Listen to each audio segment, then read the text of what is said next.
حضرت شیخ ابو بکر شبلی رحمۃ اللہ تعالی علیہ فرماتے ہیں کہ ہمارے پڑوس میں ایک شخص تھا تو اس کا انتقال ہو گیا۔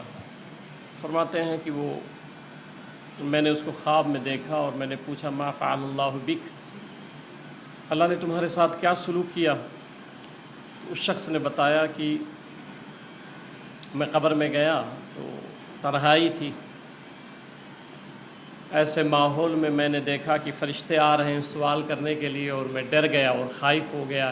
ایسی صورت میں ہم نے دیکھا کہ ایک خوبصورت چہرے والا شخص میرے پاس آ گیا اور اس نے کہا آپ ڈریے نہیں، میں آپ کے ساتھ میں موجود ہوں۔ فرماتے ہیں مجھے بڑا دلاسا ہوا اور فرشتوں نے جب سوال کیا تو وہ ہمیں بتا بھی رہا تھا کہ اب یہ جواب دیجئے، اب یہ جواب دیجئے۔ تو وہ بیان کرتے ہیں کہ پھر جب سوال و جواب کا سلسلہ ختم ہوا تو میں نے ان سے پوچھا نورانی چہرے والے سے کہ آپ کون ہیں اور یہاں تشریف لائے جبکہ میرے بھائی بہن کوئی ساتھ نہیں آئے، کوئی عزیز ساتھ نہیں آیا؟ تو اس نورانی چہرے والے نے بتایا کہ جو تم دنیا میں رہ کر کے میرے آقا پہ درود پڑھا کرتے تھے نا، وہ میں درود پاک ہوں، وہ درود پاک ہوں۔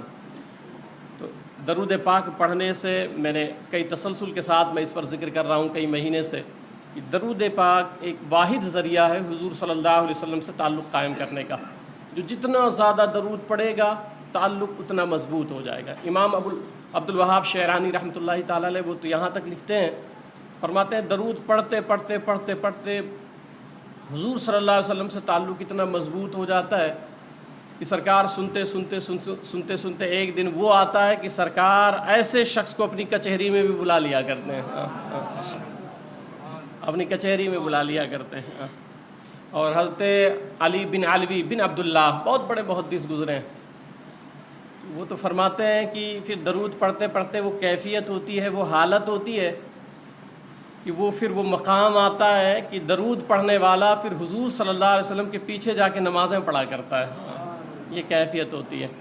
تو میں نے بتایا اسی لیے میں کئی مہینوں سے تسلسل کے ساتھ محنت کر رہا ہوں کہ درود پاک سے اپنا شغف بنائیں، کیونکہ سرکار فرماتے ہیں انی اسمع صلاۃ اہل محبتی و عارفہم، جو محبت سے مجھ پر درود پڑھتا ہے۔ یہ کیوں بتایا آپ نے؟ وجہ یہ تھی کہ ایک حدیث ہے جس کے ضمن میں سرکار نے یہ بات بتائی تھی کہ سرکار علیہ السلام نے فرمایا کہ قبر کی تیاری کرو، قبر میں سوالات کیے جائیں گے اور کثرت کے ساتھ مجھ پر درود پڑھو، مجھ پر کثرت کے ساتھ درود پڑھو۔ تو صحابہ نے کہا کہ کیوں پڑھیں؟ تو سرکار نے فرمایا کیونکہ میرے تعلق سے قبر میں آزمائے جاؤ گے، میرے بارے میں سوال کیا جائے گا۔ اچھا جب سوال کیا جائے گا سرکار کے بارے میں تو پھر راستہ بھی آپ ہی بتا دیں یا رسول اللہ صلی اللہ علیہ وسلم۔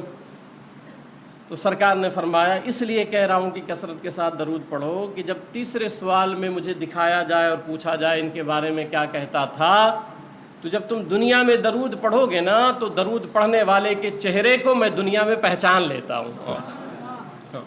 جو کثرت کے ساتھ درود پڑھے گا، سرکار فرماتے انی اسمع صلاۃ اہل محبتی و عارفہم، بے شک میں جو مجھ پر درود پڑھتا ہے، فرماتے ہیں میں خود سنتا ہوں، وعارفہم، اور اس چہرے کو پہچاننے لگ جاتا ہوں۔ تو اب پہچان کے لیے بھی درود پاک کثرت کے ساتھ پڑھا کریں، اور اب پڑھیں درود پاک۔